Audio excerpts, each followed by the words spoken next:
Hi friends, welcome to SH சமையல் and black. எல்லோரும் நல்லா இருக்க வேணும்னு கடவுளை வேண்டிக் கொண்டு வாங்க வீடியோக்குள்ளே போகலாம்.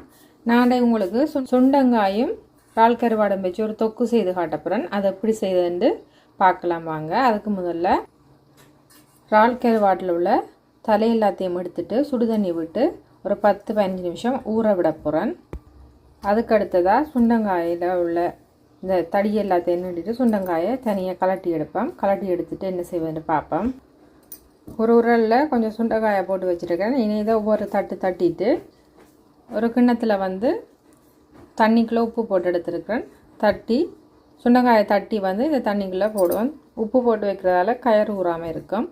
இதுபோல் எல்லாத்தையுமே செய்துட்டு அதுக்கு பிறகு என்ன செய்வதுன்னு பார்ப்பேன். இறால் கருவாடம் இப்போ வடிவாக கழுவி எடுத்தாச்சு. அதே போல் சுண்டங்காயும் வடிவாக தட்டி தண்ணியில் போட்டு கழுவி எடுத்துட்டேன். அடுத்த அடுப்பில் ஒரு சட்டி வச்சுருக்கேன். சட்டி சூடாயினத்துக்கு பிறகு நல்லெண்ணெய் ஆட் பண்ணுறேன். 3 டேபிள் ஸ்பூன் மாதிரி நல்லெண்ணெய் ஆட் பண்ணுறேன். ஆயில் சூடாயினத்துக்கு பிறகு நாங்கள் க்ளீன் பண்ணி கழுவி வச்சுருக்கிற இறால் கருவாடை ஆட் பண்ணுறேன்.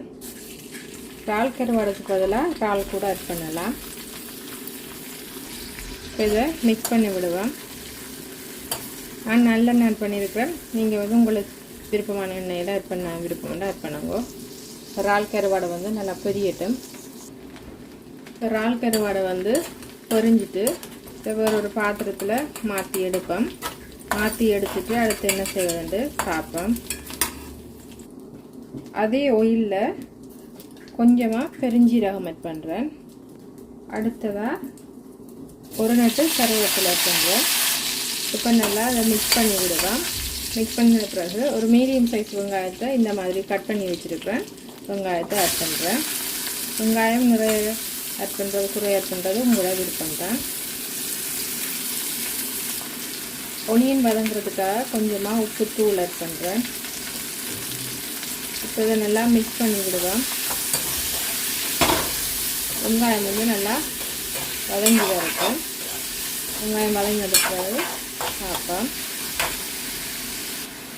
இடைக்கிட வெங்காயத்தை மிக்ஸ் பண்ணி விடுவோம். வெங்காயம் நல்லா வதங்கணும், இல்லை ஓரளவு வதங்கணும். ஒரு 50% வதங்கட்டும். இப்போ தண்ணியில் தட்டி போட்டு சுண்டைக்காயை எடுத்துருக்கிறேன். இப்போ இந்த தண்ணி இல்லாமல் அரைவாசி வெங்காயம் வதங்கின பிறகு சுண்டைக்காயோடு ஆட் பண்ணுறேன்.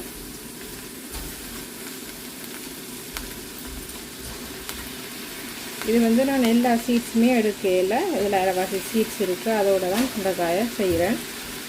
அவ்வளோ விருப்பமெண்டா எல்லா சீட்ஸையும் எடுத்து போட்டும் செய்யலாம்.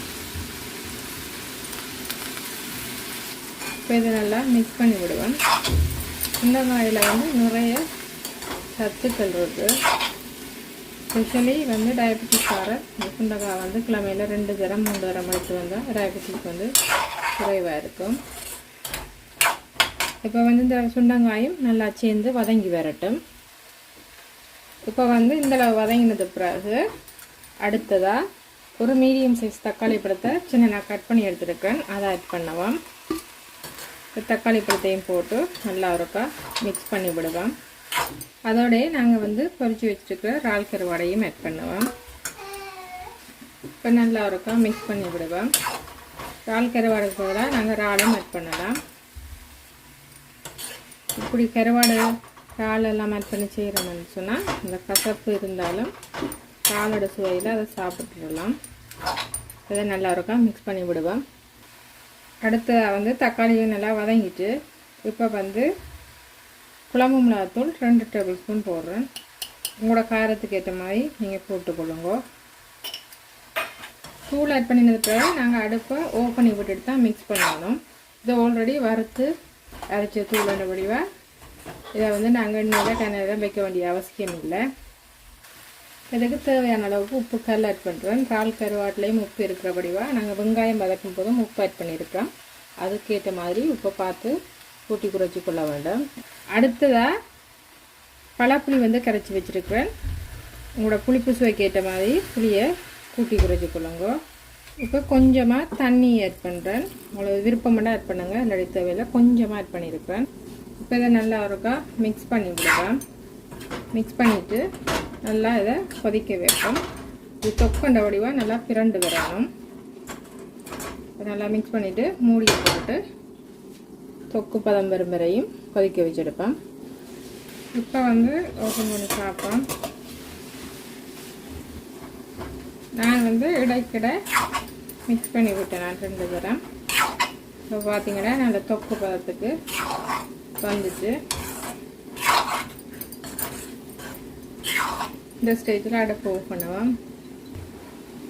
இப்போ நல்லெண்ணெயில் செய்த இறால் கருவாடு சுண்டைக்காய் தொக்கு வந்து ரெடி. இது கசப்பே இருக்காது. கட்டாயம் ஒரு முறை செய்து பாருங்க. இறால் கருவாடு இல்லாடி இறால் போட்டு செய்து பாருங்க. இதுபோல் செய்து பார்த்து எப்படி இருந்தான்ட்டு கமெண்ட்ஸில் சொல்லுங்கள். இது வரைக்கும் என்னோடய வீடியோ பொறுமையாக பார்த்து எனக்கு கமெண்ட்ஸ் பண்ணி ஆதரவு தர அனைத்து நல்ல உள்ளவங்களுக்கும் ரொம்ப ரொம்ப நன்றிகள். இன்னும் ஒரு இன்ட்ரெஸ்டான வீடியோவில் நான் உங்களை சந்திக்கிறேன். அது வரைக்கும் பாய்.